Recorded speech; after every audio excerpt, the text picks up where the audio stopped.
Hello everyone, and welcome to a Metaphor ReFantazio boss fight explanation. Specifically, this is Elegy on hard mode, which is the highest difficulty you can do from a fresh save file.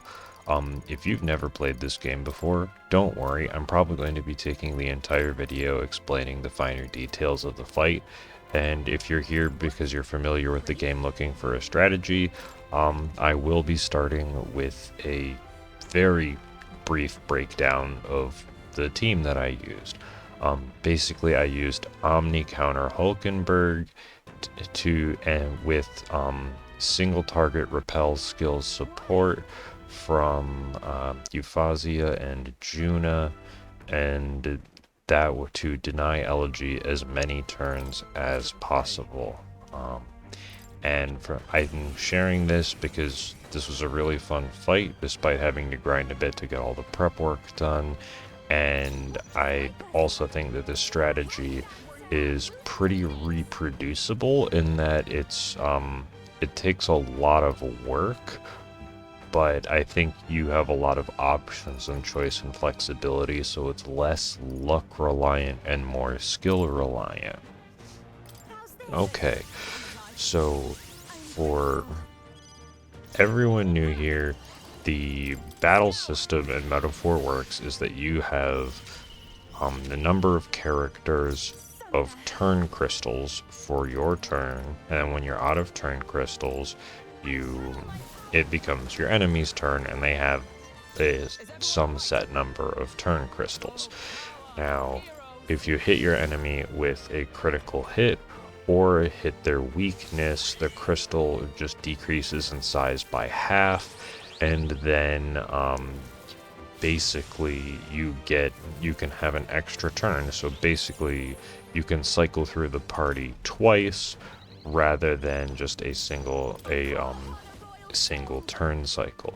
So the strategy that I'm using basically is, besides applying a bunch of debuffs for like damage and things consistently over the turns, what I'm doing is trying to minimize the amount of turn crystals Elegy or this particular boss has, and in doing so minimize the amount of healing that I have to do so I can just keep pushing for damage, because this boss fight has a set number of turns. It's like 27 or 30 if I'm doing my multiplication correctly, where basically this boss cycles through, I think it's 27, because they cycle through all of the archetypes of them. Actually, I think it's 20, it might be 24, because they cycle through all the archetypes of the major characters 3 times, and at the end of the 3rd time, they will basically spam a move that deals 9,999 damage to the entire party. And this is my first strategy. This is the boss that I had to go through and come up with an entirely new strategy for and shift things around, just because it is crazy the amount of damage output that you have to do in order to defeat them. And if you do see my protagonist's name, yes, it is Lelouch, after Lelouch Lamperouge of Code Geass. And without spoiling the plot of this game, that name is so much more fitting than I ever thought it would be typing it out when I had started the save file. Okay, so now specifically having countered and repel skills is important, because when those trigger, which you've probably seen, they completely take out the enemy's entire turn gauge, and your enemy can also have the same turn boosts that you do with crits or hitting weaknesses. And pretty much everyone has some type of weakness, whether it be a physical damage weakness or an elemental weakness, minus the protagonist in their unique in their unique class. Now, theoretically, you could just I guess starting with basically the cornerstone of this entire thing. Um, Omni counter Hulkenberg. I don't know if this is the ability stack, but basically, Hulkenberg, who is, she has an ability in her unique class, Royal Knight, where she is able to taunt the enemy so that she gets targeted by any single target abilities, and then she has a percentage chance of repelling the damage back to the attacker. And this particular taunt also puts her in a guard stance, so her weaknesses can be targeted for extra turns. And because I maxed out her class experience, I get an extra half turn crystal whenever I use that taunt, which is amazing.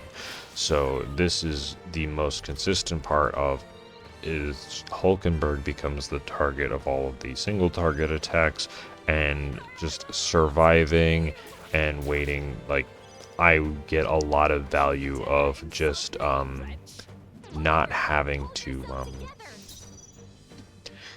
waste. Well, I don't have to use MP to set up the single target repel skills. Now, where those specifically come in is because Elegy cycles through all of the different classes in a uniform fashion, and usually, like, basically in party acquisition order. Then they also typically have a relative like routine of what they do, of like status boosting, and then whether or not they'll do an all target move. And then based off of what class it is, like there you saw the dancer class, I can use I can set up either an elemental or a physical repel skill on the character with the least health and defense, which is probably going to be Juna or Yufa in either of these cases, in most of the use cases. And then basically when all the single target stuff goes to Hulkenberg, and then if they do attack with an AoE, it guaranteed gets repelled on the first attack trigger, so that way the party no one in the party gets knocked out, and because having a party member knocked out is an incredibly big deal, because then the maximum number of turn crystals you get per turn goes down. Now, there you did see a lot of weaknesses trigger, in particular because of dancer abilities can give characters weaknesses that they don't normally, elemental weaknesses that they don't normally have, and I'll use this a little bit more as burst damage towards the end. However, setting up the repel skill still works, and even though theoretically they would have gotten extra turns from hitting weaknesses, the repel takes priority and completely knocks out of their turn. So that is the main strategy, using Hulkenberg as the crux of basically, because I get the free turn crystal, I still have 4 turns to buff team members, debuff them, because also if you miss, you lose extra turn crystals, so it's like even extra, it's just like extra bad. So I need to make sure that I'm not going to ever miss my attacks and lose extra turn crystals. So basically Hulkenberg is the cornerstone of this strategy, and then the protagonist is always in the party, and they are the main source of damage, except Yufa does a ton of damage throughout this whole thing though, because of the summoner class is really good. But the protagonist is the main source of damage. Juna is the main source of debuffs on Elegy, and helping the protagonists. and everyone pretty much has some type of MP recovery ability on them, because as you can see, just like the cost of all these skills is high. So yeah, as I have probably repeated, the backbone of this strategy is take more turns than Elegy. And it worked really well. This was my first time in particular trying this strategy.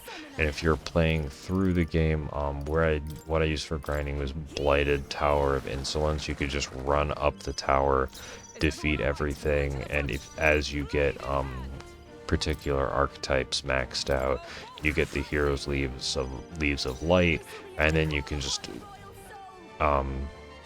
run up the tower. You have the cat take you, clear it out of enemies, have the cat take you back to the beginning of the tower, and then all the enemies respawn. And Blighted, it gives you extra experience. So yeah, this is the first time that I had to particularly grind for a boss because of the time limit. Okay, so the prince, or Lulu, she's just in his unique archetype prince. The skills that I gave him, which are most direct, he has the shield blessing, which means if he has a buff, he can have like a debuff off for like accuracy, but as long as one of his attributes of attack, defense, or speed and accuracy are buffed, he recovers MP. He has a wind attack that decreases enemy attack when it hits them, and then I believe his and then I think he has remove all of the attribute debuffs, and I'll see it again in a little bit probably. And here all the pauses I'm doing are probably just because I'm just running through in my head what's next in the cycle for Elegy. And Hulkenberg, why I said I'm not sure whether things stack, is she has her Omniguard skill, a lance that boosts the percentage that the counters trigger on, and I gave her the regular physical counter and elemental magic counter abilities. So I think it should be around like a 30% to counter, and I think it works out like that. Oh yeah, and then I have a healing spell on the protagonist. And then he's got all of his base class skills. So with that, Hulkenberg I think has about a 1 in 3-ish chance on being attacked to repel the damage back at Elegy of the Soul, which is amazing. Now, so those two. Juna is in her class of Royal Masked Dancer, specifically with the Trickster Mask, because the Trickster debuffs of Debilitate, and I don't remember what the other one is, but basically Debilitate is lower everything 1 stage. The other one is lower specifically attack and defense 2 stages. Those are very good because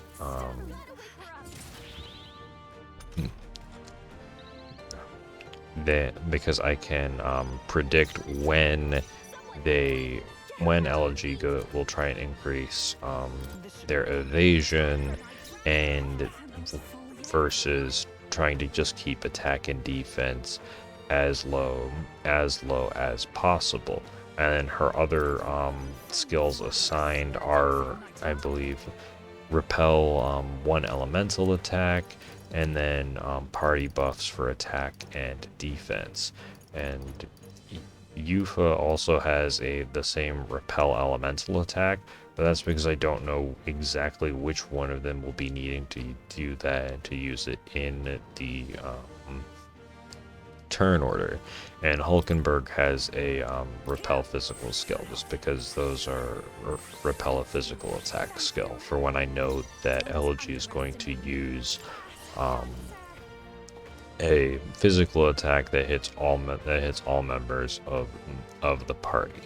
Now, I'm typically, as a avid Fire Emblem player and item hoarder, I had to break the habit of not wanting to use my healing items, and instead of because I just needed all of the skill equip slots on everybody. Like, so I'm using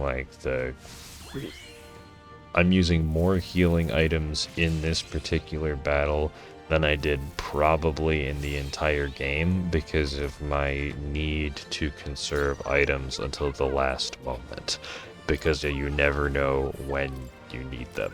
But the answer is this fight. So the other, why particular Yufa and Juna are also used instead of other characters, is that each of them has an attack that can remove all buffs from enemies. Like the fire flower magic attack that Juna has, and one of the dragon breaths that Yufa has as a summoner. So that way, if Elegy just like stacks a bunch of agility, I can just say, no, stop trying. Basically, it's like hazing double team in Pokemon, where I'm just like, no, except I don't get rid of their attack and defense debuffs, which is amazing and wonderful. And I think that covers Juna's role in it. And then one of the other, so it's the being able to remove all of the buffs is huge for Yufa over other party members. And then there's also another dragon spell that she's able to use that lowers attack and defense of enemies hit. So basically, she has, for this particular setup, she has more debuff capability than equivalent other party members in this slot, even though Stroll was really good when I used him at once, because he could just do so much damage.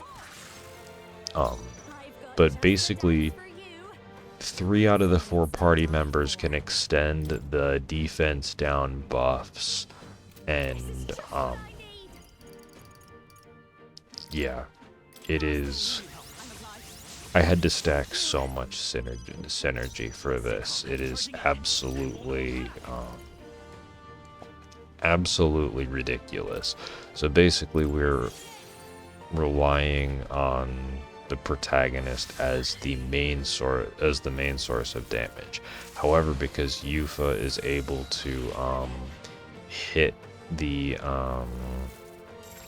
use the dragon spells in order to either pull off buffs or continuously stack the debuffs on Elegy, she also does just a lot of very consistent damage through this, and then also being able to flexibly apply the elemental barriers.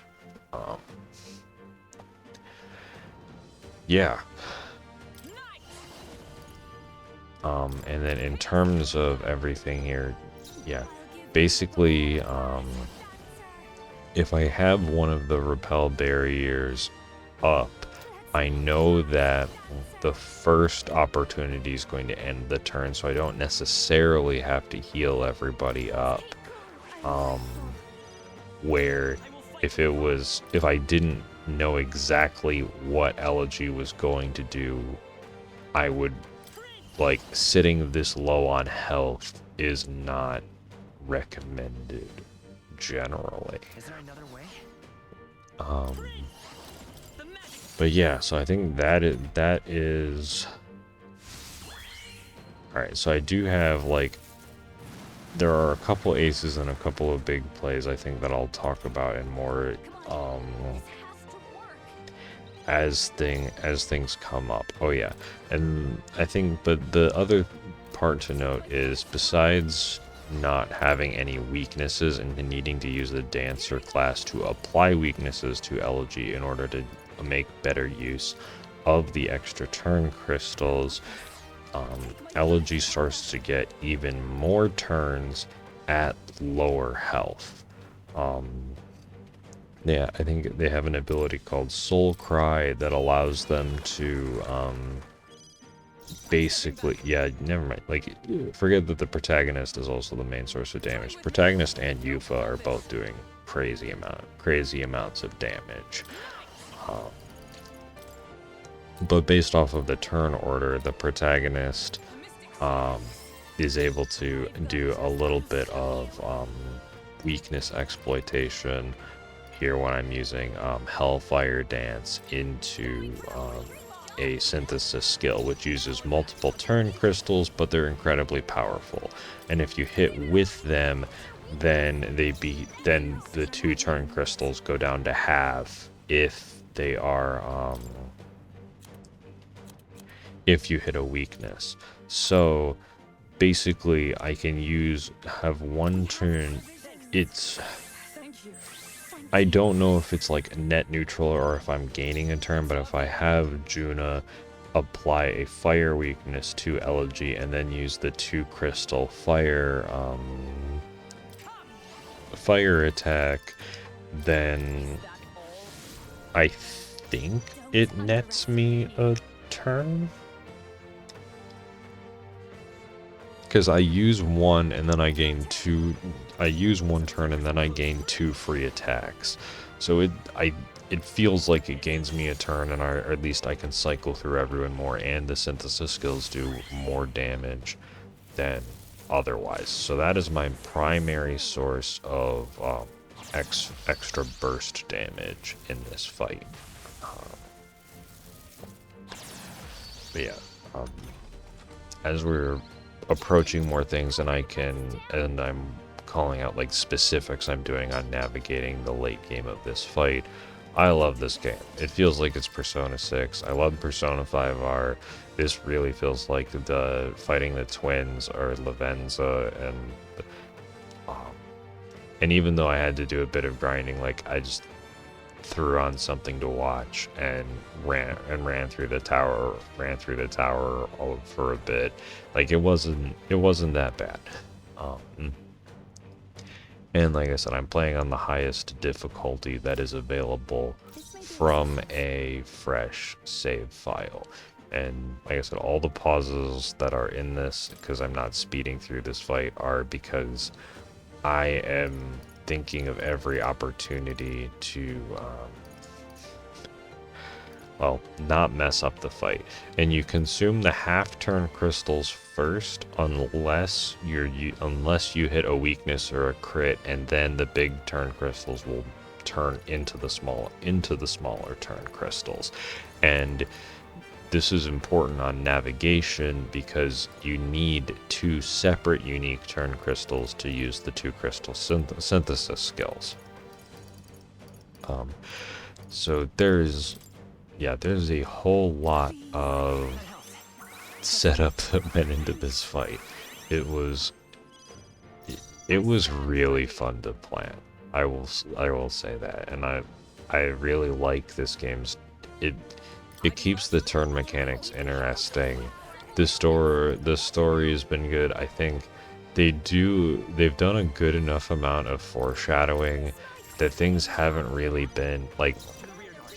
I haven't really been like super blindsided by anything after some of the opening stuff, but the story's great, combat's great. I really like all the characters are fun, and of course, if you've seen my other videos, Luis is a really fun villain to have on screen, and hence I made an Elden Ring cosplay character to invade with.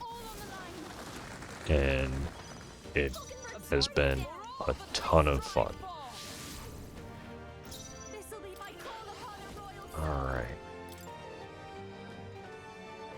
So here we are approaching, I think, like the last cycle. So I think I'll start calling out a little bit more of the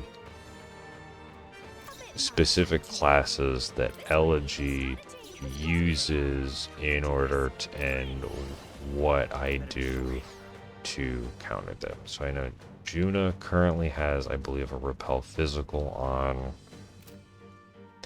and yeah, and Hero's Proving is just to boost all of my stats. So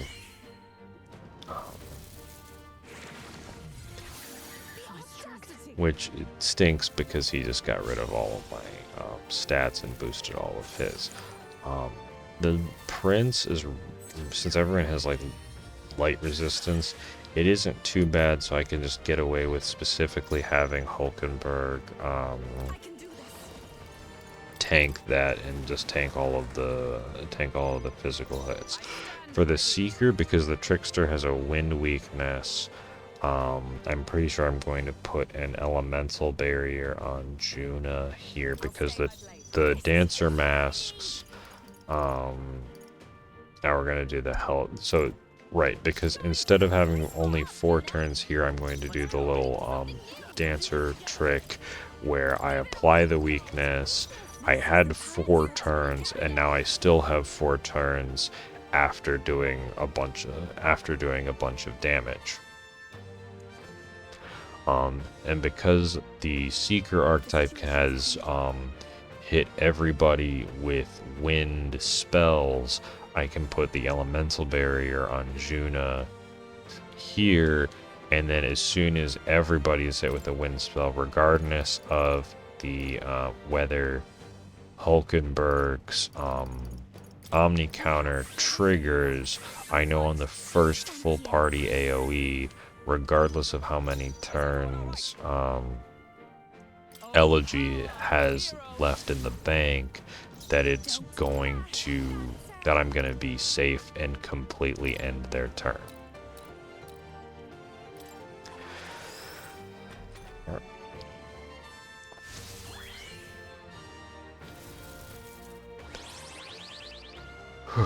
Yeah, I've just been chatting for a bit. And though they start with fire, it still worked out because they didn't get to take extra turns. And here I specifically have the protagonist do the MP recover because, one, I need the MP recover, and because Elegy has increased evasion, I'm waiting until I have either in this case Yufa or Juna, who are on every other turn in the party, have the stat buff removal, which means I don't have to wait a full party cycle in order to hit. And there I passed specifically because I'm assuming I'm going to make it back to Hulkenberg for the proclamation. Yeah, so they're passing the turn using half a crystal allowed me to have Juna apply the fire weakness and exploit the fire weakness. That way, I can make it all the way back to Hulkenberg to use the taunt. Just, yeah,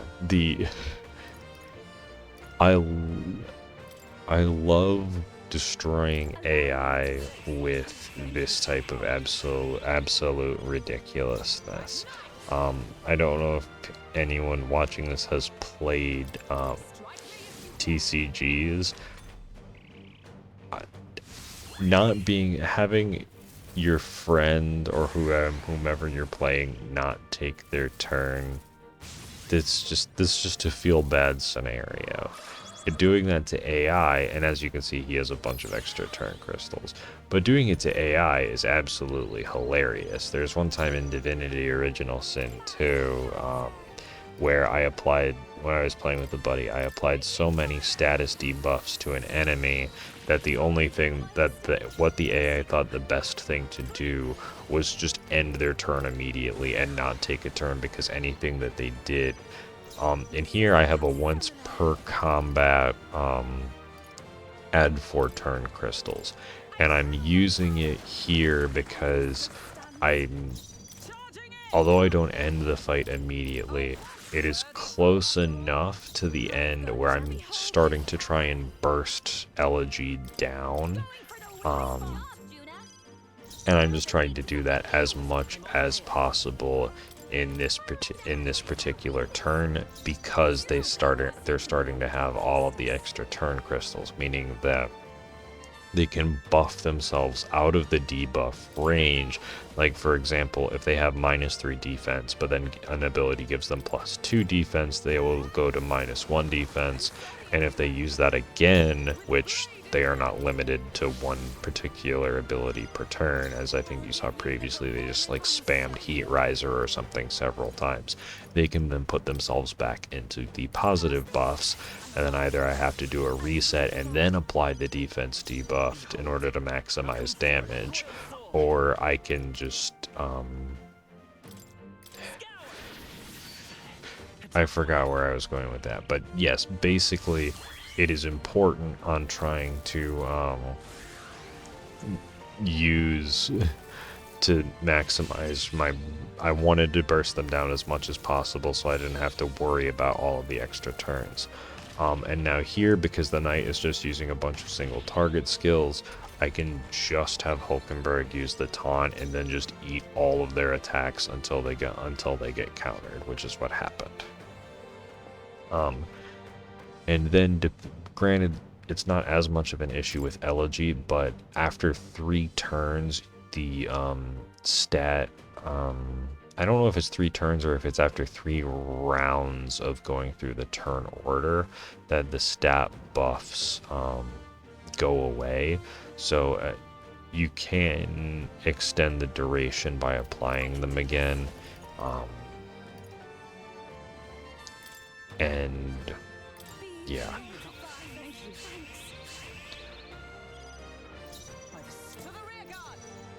But sadly I can't apply all the status elements to Elegy, so that Elegy just decides to skip their turn. I have to do all of these repel shenanigans and passing turns to gain turns and do damage.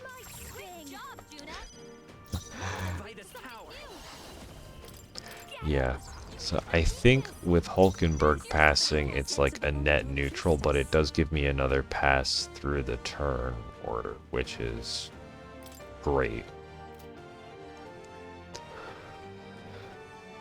But yeah, and specifically, because I was thinking about giving Juna the add a wind weakness, but she just needed too many other skills, because the synthesis skills take the magic from both members, or if it's a health cost skill, they take them from both. So knowing that Juna is constantly draining her MP, I was thinking if I had the wind one available, that I could have Hulkenberg dip into some Hulkenberg's MP. However, I needed all of the skills.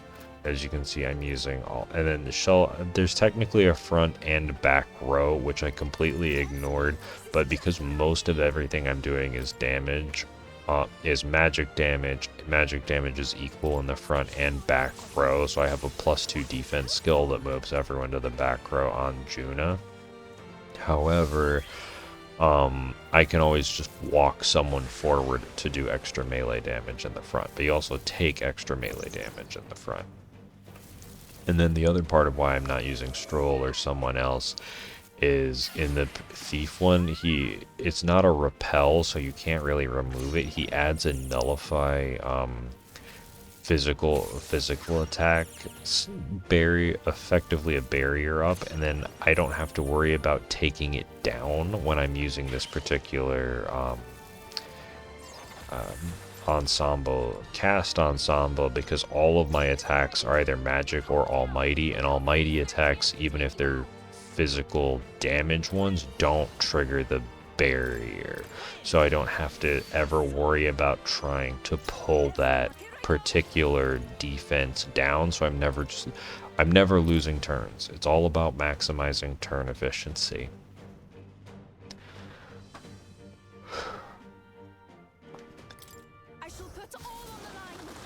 Yeah. And then after Thief is Dancer specifically, so I know that it's going to be an all elemental attack first, so I don't have to do the taunt with Hulkenberg, so I could apply the debuffs and damage with Yuffie, have Hulkenberg cure Juna before she does an attack, have Juna put the barrier up on herself, and then to save MP, just use an item to heal everybody up.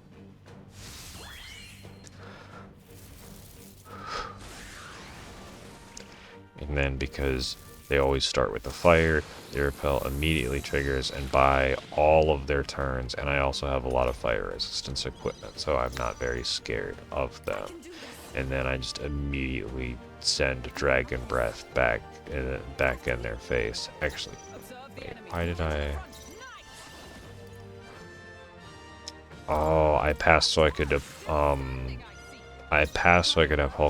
reduce their defense, and then rinse and repeat Hellfire Dance, because that's going to get back to Hulkenberg if that didn't kill.